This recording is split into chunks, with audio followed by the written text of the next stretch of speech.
This is Healthcare's Missing Logic podcast, episode number 198. Today, we're joined by some phenomenal leaders who share their favorite leadership hacks that have helped them to be effective and productive as leaders in today's healthcare environment. Keep listening for some great tips.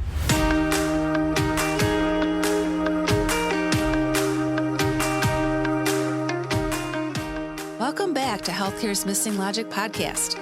This is the only podcast that shows you how to leverage polarity intelligence, an essential competency for healthcare leaders, and the missing logic in healthcare, so you can create healthy, healing organizations and become a thriving, resilient, and unstoppable healthcare leader.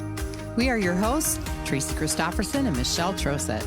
We've been best friends and colleagues for over 30 years. And during that time, we coached healthcare leaders across North America around how to create healthy, healing organizations.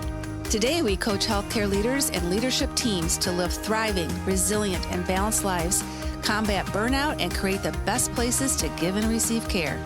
This podcast is for the unsung hero of healthcare, the healthcare leader. We want you to know we see you and we'll be here for you each week.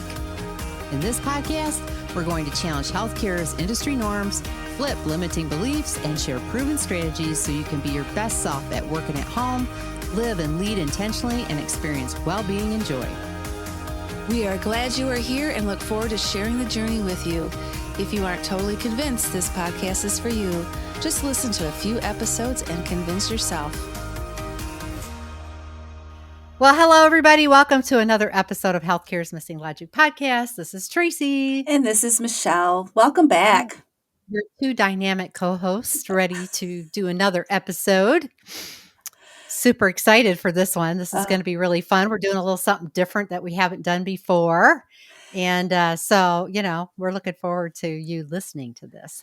Absolutely. We actually can't wait. So give us your feedback.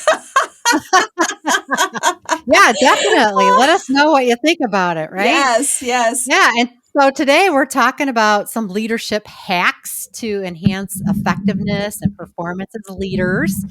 And it's really kind of a fun thing to reveal and to uncover in others. And we hope that you're going to be inspired by what you hear, maybe find something that you can leverage as a hack. But kind of before we get going, we just wanted to talk a little bit about performance and effectiveness when it comes to leadership, and just kind of get on the same page, right, about what those things mean. And so when we think about leadership performance, we really think about people who bring work routines like processes to life, right, through professional or proactive or informed behavior. So it's about behaviors when you think about performance, right? And when we think about leadership effectiveness, now that can be defined as a leader's ability to effectively influence followers and other organizational stakeholders to reach the goals of the organization. And that definition comes from Gary Ukl. I don't know if I'm saying that right. Yukl. Sorry if I'm not. But he's an expert in organizational leadership. And so what we've learned is every leader wants to perform, right, at their very best. They want to be the best that they can be, perform in that way, and also just have the most positive impact that they can possibly have as well. Yeah, so today we have gathered together some leadership hacks to share with you. Like, what is the best of the best? What are the best kept secrets to help leaders lead? Because as Tracy said, we all want to do our very best. Now, a hack is a clever solution to a tricky problem. Leading in today's environment has been very tricky, to say the least. So we need some hacks in this tricky environment we've been in. Yep. And while all leaders want to be high performers and effective as leaders, they may not know how to do that in this environment, right? And we hear that all the time, right? They're looking for new ways of thinking. They're looking for new approaches, new tools, new processes, anything that they can use themselves as leaders and that they can share with their teams. Mm-hmm. And when we think about performance elements and standards, it's really, you think about measurement, right? Things that can be verified or understood or equitable or achievable. And that's kind of like some standards or elements when it comes to performance.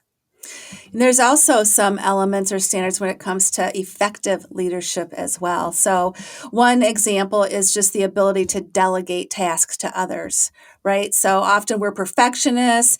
I can do it better myself. I know I've been there in the past, like, oh, Michelle, you got a team. And, they really want to. They have a vision, so they're driving towards that vision. So delegation is really important because you do have a team. Another one is excellent communication. To be effective, you have to be able to communicate effectively, both orally when you're talking, as well as any written communication, so that it's clear what you're trying to communicate as an effective leader. The other is confidence.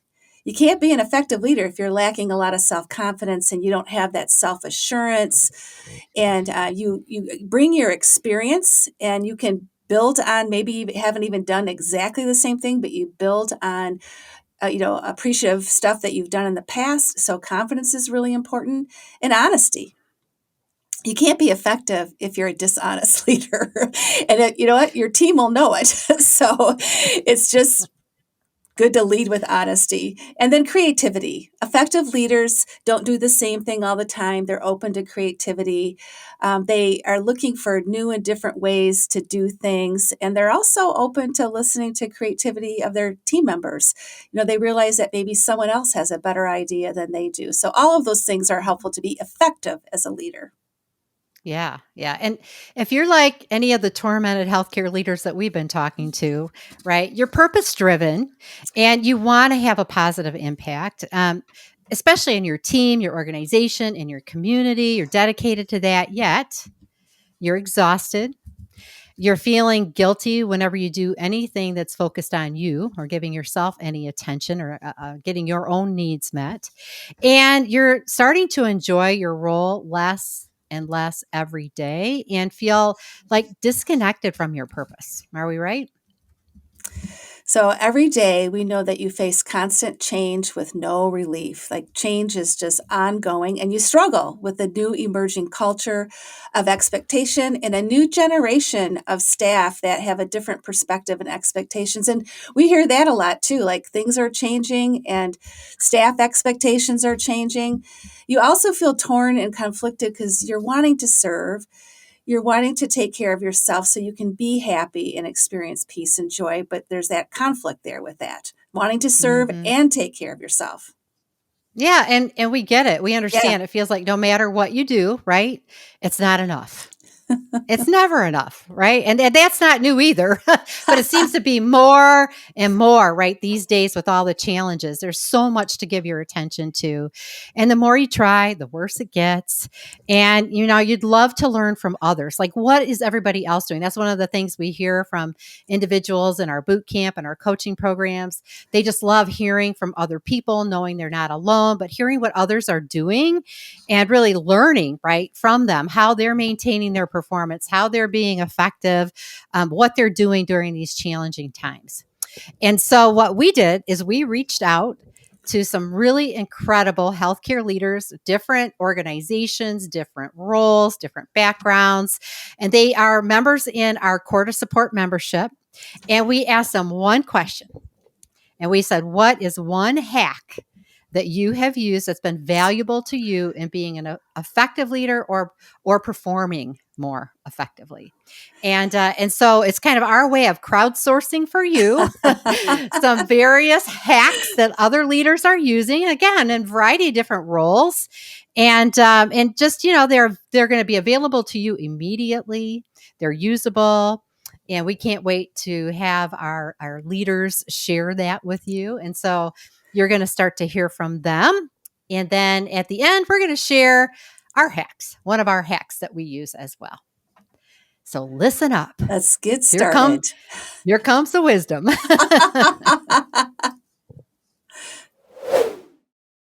Hi, I'm Vicki Tiazzi, and I am a national leader in nursing informatics organizations, and I am also the director of a digital health initiative and an assistant professor. So, my leadership hack is always having someone in the meeting that's in your corner.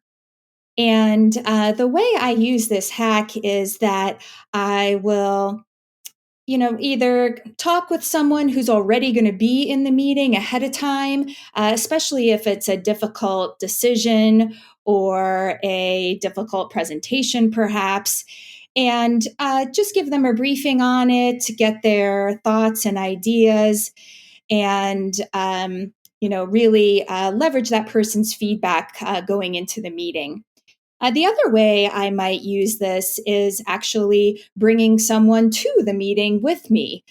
So if it's someone who I know might be an expert in the topic or might be able to support my conclusions, I will ask to have them invited. And again, same idea, connect with them prior to the meeting and be on the same page going into that meeting. And I've really found this to be quite effective for a number of reasons.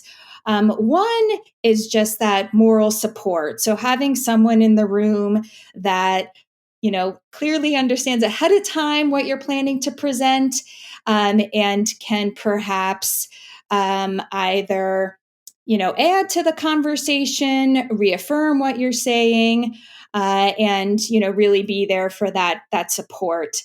And then I think the other piece is if I am not being clear, and I find it very effective to have that person who knows ahead of time the message that I'm trying to get across, and again having them be there to elaborate on my point, add to it, agree, things along those lines.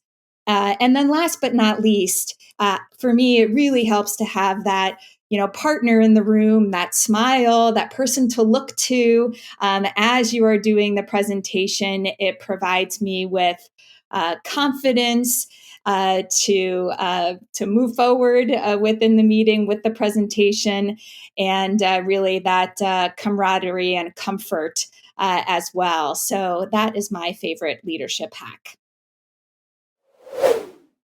So, hello, I am Dr. Mary Tietz. I'm a registered nurse by background with a specialty in medical surgical nursing. However, I'm also at this point a professor in the College of Nursing and also an affiliate to the Health Informatics Center at the University of Texas in Arlington.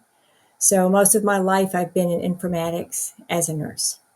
I am also the director of the Masters in Nursing Informatics and Health program at the University of Texas in Arlington.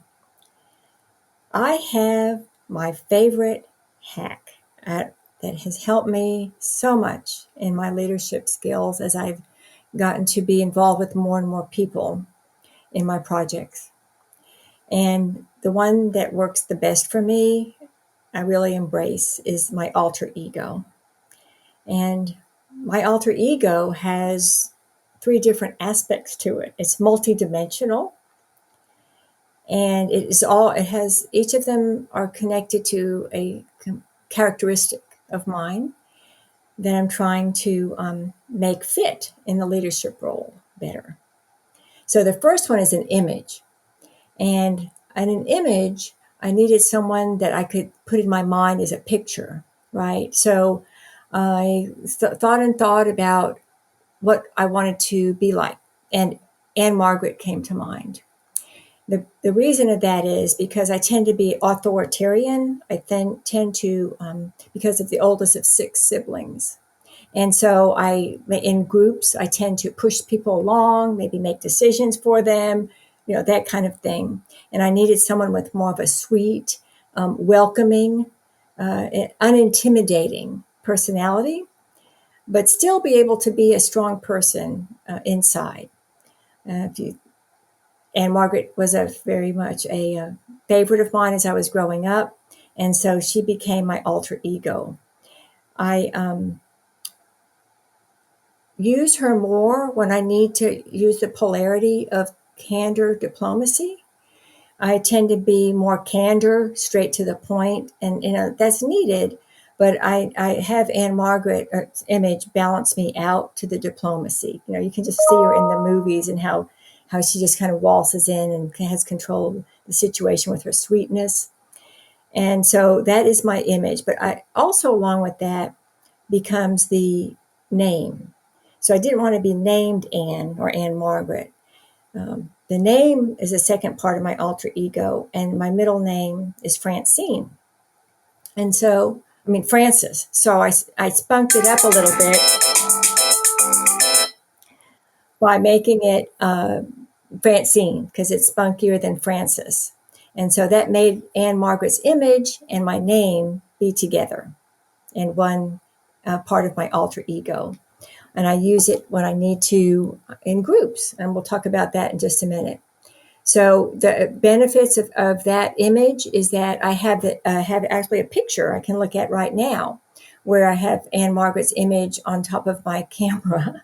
And so even when I'm on work on meetings and so forth on virtual, I actually have the image that I can remind myself of Anne Margaret. So that is the first and second part of my alter ego. My third part of my alter ego is a song, and that is as a song-person. And I came up with that recently as an addition to my alter ego. And it had to do with, I tended to limit myself in what I felt I was capable of doing. It's either because I've some background of my childhood, we talked about this in groups and so forth, but I was not allowing myself to just be and take risks sometimes when I needed to. And so I thought through it one day, and I thought of the movie Frozen and the character of Elsa. And that song, Let It Go. Actually, that is a favorite song of mine, and it has been, but sung by Idina Menzel. And some of the words just so much fit with what I need in that other part of my alter ego. And I can remember the movie where Elsa was talking about letting it go to the point where she literally transformed into another person. And so I do that every day. Actually, that's one of the strongest parts of my alter ego now, because I know it's going to be okay for me to do that. With Elsa, the words where she had the strength, and she was told to hide it and not use it. But some of the words in the song just hit home, like let it go. They can't hold me back anymore. It's funny how some distance makes everything seem small, and fears that once controlled me can't get to me at all. It's time that I can do what I want to do, test the limits, and break through. Right now, no rules. For me, I am free. Let it go. And I see myself when I'm testing whether I should, finish the report or come to an idea that I want to express with somebody, I go, just let it go. And I'm able to do that. And at the end, I feel like I can build that castle that I remember her building in that movie. So how do I use these? The way that I use them is in groups. I use the Anne Margaret / Francine mainly when I'm in groups. And I need to have that control of candor diplomacy. Okay, so I just think of some ideas of how Anne Margaret or that alter ego would handle the group at that point and still come out on top with it. And then with the other alter ego of when I'm by myself usually, and using my my creativity, letting my creativity just go ahead and go and not be held back by anything. So those are when the two, I kind of break it up into the ways that I would use them.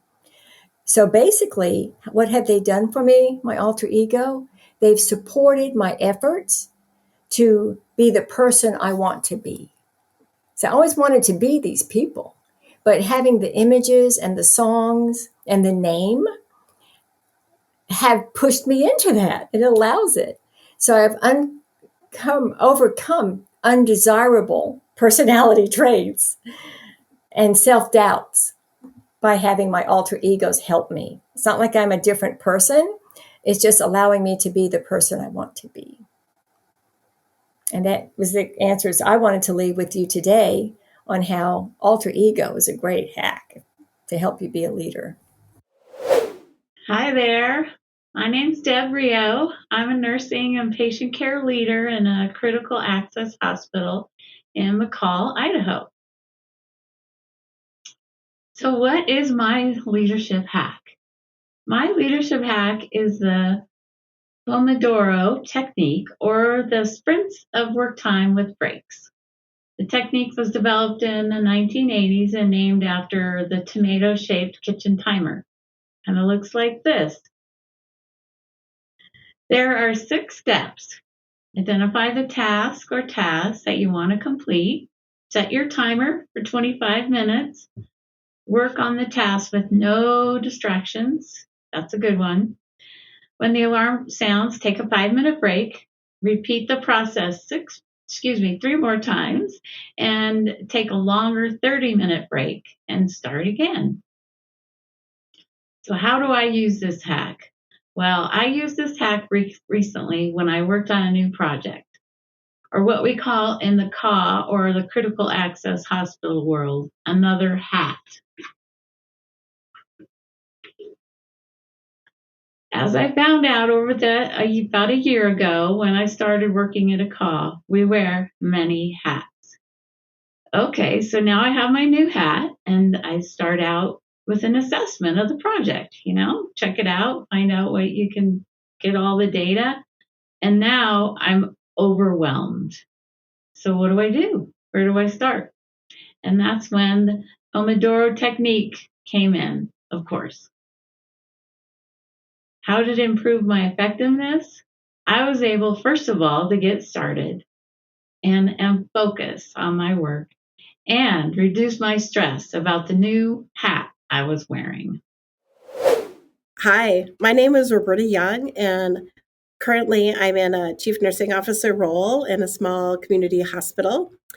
And my favorite leadership hack is always lead with succession in mind.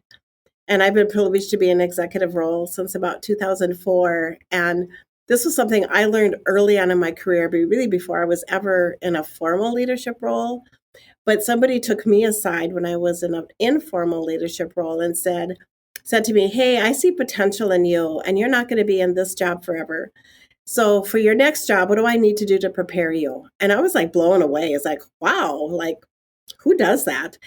And she said, no, really, I mean it. Like, what committees do you want to be on? Who do you want to meet? Who do you want to make sure knows you? And it just stuck with me as I progressed in my career that this was so important. And what a gift she gave me, because I mean, truly, what a gift she gave me. It always made me, I think, see the potential inside of me differently. So I really think it's that importance of being aware and being intentional about seeing that spark in other people. And before they see it, I mean, there are people who'll tell you, hey, I want to be this, I want to be a CNO, or I want to be a VP of operations. Awesome, do it. But I think it's also those people that have that initiative, just probably view the world differently, are very curious. Generally, when I see a spark in somebody, it's because they're curious and they're not standing for the status quo. They're always looking for making things better. And so it's looking for those people and then taking them aside and having those intentional conversations to say, hey, it seems like you're really interested in this, or you really want this. What can I do to involve you? How do I support you? Does that mean I need to pay you different? Does that mean I need to clear your schedule to do something? What is it? Sometimes it's just logistics, quite honestly. But sometimes it's just getting them to meet another person, networking, and how important it was to network. And I think one of the things that maybe it's not even the people you hired. I'm not beyond going out to anybody who's hired within the organization or outside of it. I've reached back out to a lot of colleagues and to say, hey, this is the role I have for you now, but are you interested? But don't just be looking at your own people, because sometimes you see that spark in somebody else and it's like, wow.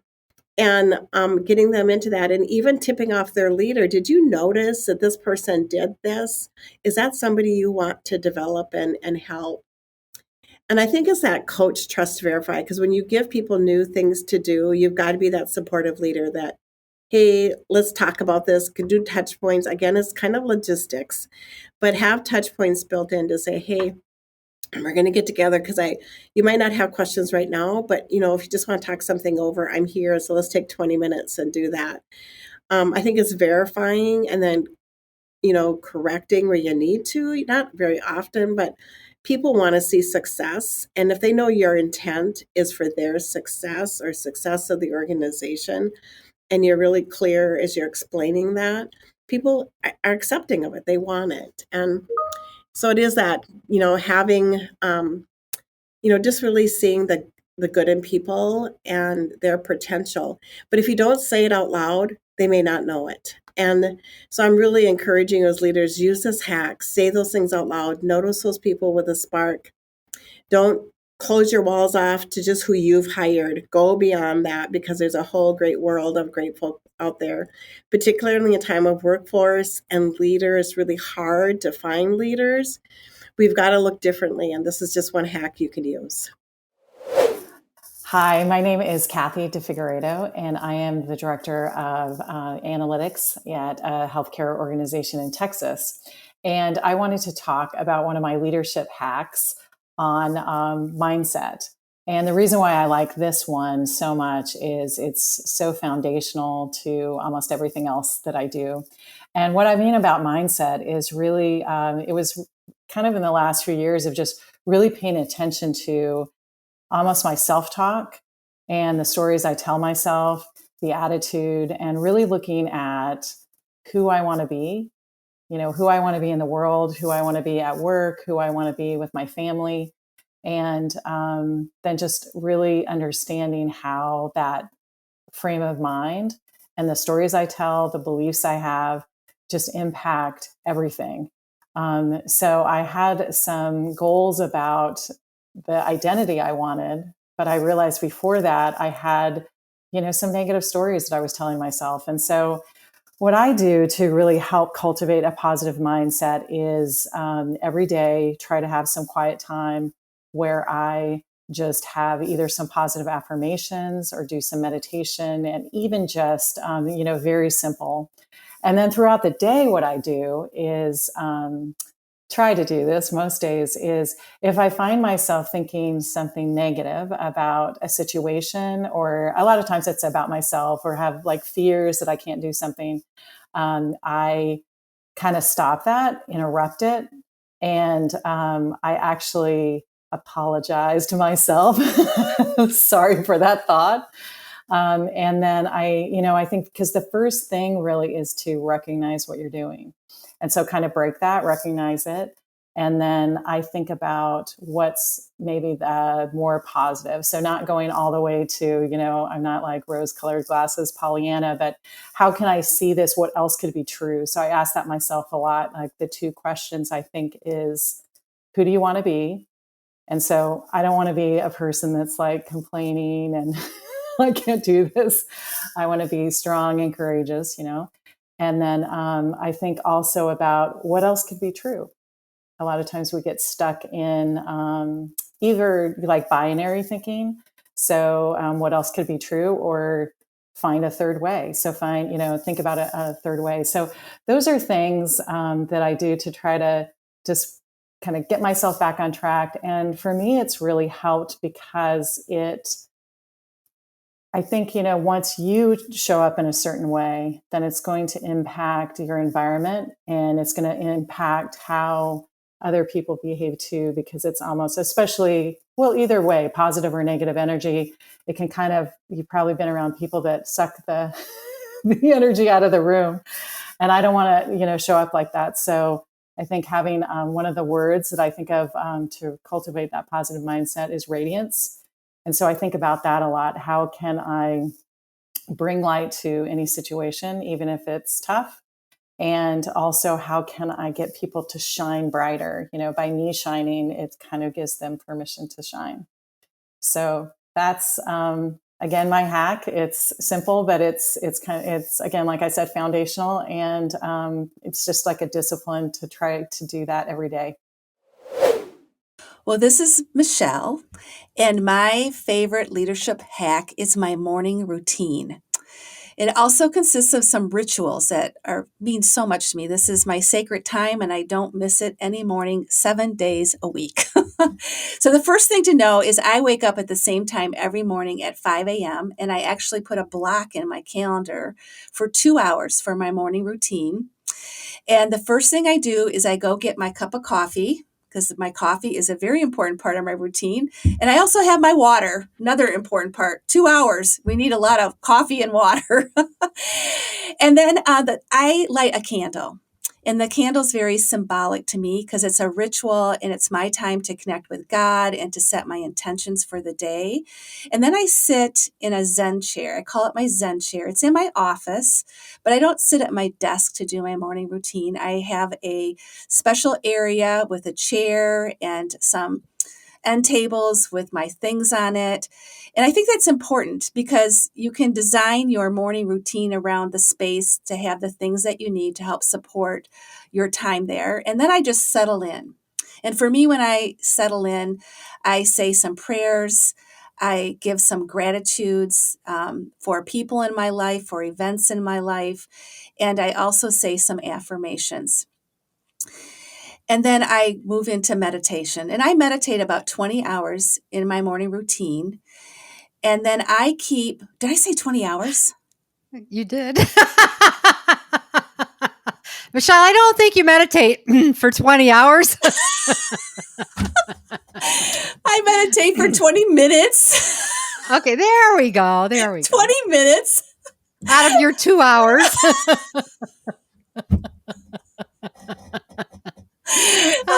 And sometimes I set my my phone for 20 minutes, and sometimes I don't. It just sort of depends on how my morning is going.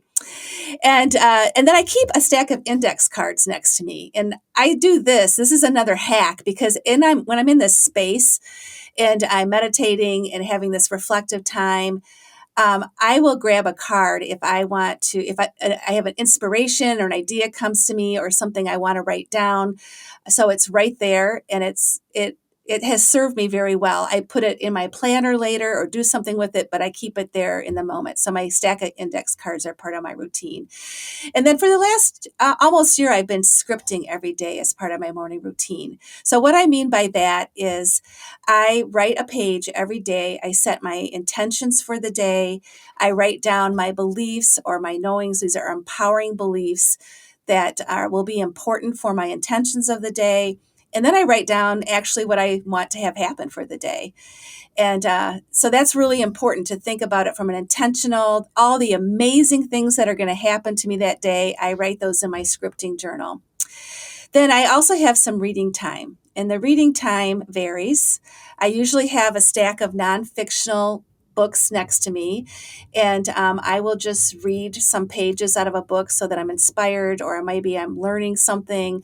They're usually leadership related, or I'll have some leadership journals there, so I will pick that up as well. And then I'll adjust my planner based on my morning time, that quiet time. And then my last part of my morning routine is exercise. So I like to walk as part of my exercise, and I exercise 3 to 5 mornings a week. And in the summertime, I live in Michigan. I go outdoors for walks. That is my jam. I love doing that. And when it's not summertime, I do it in my basement in my home, and I do my little walkabouts. But it gets me moving, and I lift weights, and I just do the activity there as well. And the reason this has become such a sacred time for me, and I can't imagine not starting my day with this hack, is it gets me grounded and centered. It's important time for myself and my rejuvenation. I get creative ideas that come to me, and it just starts my day out on a positive note, which then helps me be more clear as I engage with people throughout the day, and it helps me to connect with others. I'm doing this soulful connection for myself, so it helps me to be intentional when I connect with others throughout the day. And I will say, even though I have 2 hours blocked, it can vary. But even when I travel or my schedule may be different, I may be visiting family, I still do my morning routine. I adapt it, but I can honestly say I never go a day without having some kind of centering time for my morning Thank goodness. Yes. Just teasing folks. And now I'm trying to imagine a morning routine that's 22 hours. Yeah, I mean, oh my gosh. Like, okay, no time for the day at all. We're all just getting grounded and centered. Oh, that's great. All right. Well, this is Tracy. And the hack I'm going to share with you is quiet, silence, and stillness. And I do 20 minutes of silence and stillness every day, if not more. And this has just become very, very important to me. Now, I do it every day. Sometimes I do it in the morning during my quiet time, as I'm preparing. Like Michelle, I have a morning routine that I do. Sometimes it's in the middle of the day. Sometimes it's at the end of the day. It just depends on where I feel I need it most. If it's to get grounded, then I'll do it in the morning. But sometimes I need quiet and stillness in my mind because I'm working on a project or I'm trying to create something new, and I need to just quiet my mind and quiet the chatter, right? Like it's like nonstop these days, right? There's so much flowing at you. And so I do it at different times, as I said. I'll do it also sometimes for different amounts of time. Now, about every quarter or so, I will do 4 hours of silence. And that is a very different experience than 20 or 30 minutes of silence, let me tell you. And if you've never done 4 hours of silence, give it a try. It takes a little bit to get your brain to quiet down, but you can have some very profound realizations and insights that come to you. We call them downloads, downloads from the universe. It's really a very unique experience. And I've gone as far as to do 2 days of silence. So about a year ago, as I was preparing for to finish my dissertation, I rented a house all by myself, and I went and I spent 2 days before I started working on writing out my dissertation, finishing the chapters. I spent 2 days in silence, just all by myself. And it was really incredible. I mean, it was just incredible. It was so awesome. And, and you don't have to be sitting still either, right? So even silence and stillness, you can be moving. So sometimes I'm in nature. I'm just observing. I'm not thinking. I'm just looking around. I'm seeing what's around me, or I've got my feet in the grass or on the ground. And I'm just sitting. When I was renting this house, I sat in front of the lake and just stared at the lake, and there were like 12 swans in this lake. It was just beautiful, right? So it was just being aware and observing and just kind of letting myself float right in that space. Now, I do this because I'm a doer. I am a doer. My preference pool is performance and action and doing, right? And so this has become a very important way for me to balance that doing with just being and having that stillness and that quiet, slowing myself down, and just taking that time to quiet my mind. And I do this because it really helps me gain clarity. It helps me get connected to what really matters to me, to really see the whole picture. Sometimes I'm so, caught up. Sometimes I'm overthinking things. So just to quiet myself down and my thinking down really opens up a space inside me for new insights to come to me, new ways of thinking come to me. It helps me to make decisions, especially if I have a significant decision I need to make. I'll spend time in quiet so that I'm giving the opportunity for the whole picture to show up, to make sure that I'm, seeing the completeness of that decision and what that means. I get inspired. I really get inspired in my quiet time and in the silence, and I get a lot of new ideas. And I love that. It's kind of like you have these big ahas, right? And then the other is it's really a way for me to tap into my intuition. So, when we have a lot of noise around us and there's a lot coming at us, sometimes, it's difficult to tap into your gut feelings, right? Into your intuition. And so sometimes just creating enough space, enough quiet and stillness my intuition will kick in and I'll go, this is it, right? This is the right decision, or this is what I need to do next. Or, I'll get that kind of that gut level insight into whatever it is that, I need to know. It also helps me focus. So I'm actually more productive when I have silence and quiet time, because I'm clearer. I can able to focus my time and my energy and my mind when I am doing things, when I am needing to be productive. And it helps me to master my thoughts and my emotions. So we have hundreds and thousands of thoughts going through our head all the time. We're not even aware of all the thoughts that we have. And our thoughts drive our emotions and our behaviors. And so sometimes when I can feel my emotions coming up, I'll just try to still myself, quiet myself, just take even just a few minutes to just breathe and get still and quiet so that I can kind of get a grasp of what is it that I'm feeling and why am I feeling it? What are my thoughts? What's triggering this? Just getting quiet and still can help me just kind of master that thought, master that emotion, correct where I'm headed, right? Kind of course correct in the process. And it helps me to make mindful choices. Mm-hmm. So it helps me, to really be intentional about the choices that I'm making and to be very mindful about what I'm doing. So that's how I use silence and stillness. It's just really slowing down, getting some pauses so the music of my life can play on. Hit that pause button. That's right. That's right. Yeah. So we really hope you are enjoying hearing these hacks from us and from our colleagues. And we're going to make these available to you in a download, and you can get that in our show notes. So you'll be able to go to a link in the show notes to actually download these 7 leadership hacks so that you can maybe use them in the future. Yeah. And, not practicing hacks, not looking at new ways of doing things, you're going to continue to struggle and feel that uncertainty of what to do during these times. And you'll keep feeling that tension between the leader that you are and the leader that you want to be. Yeah. And so, these are some options for you. Mm-hmm.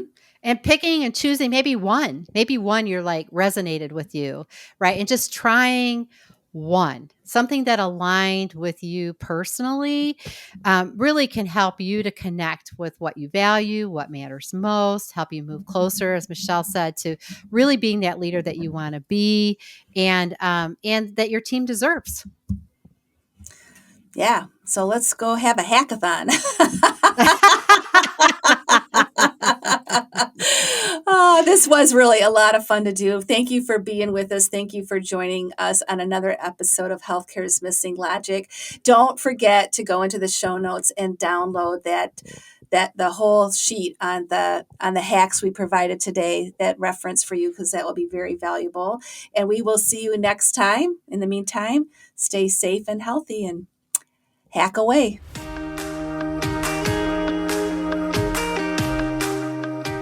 We hope you enjoyed this episode of Healthcare's Missing Logic podcast, now a top-rated podcast for healthcare leaders. Please share this podcast with other healthcare leaders and anyone else you think would benefit. We are certain that if you found value in it, they will too.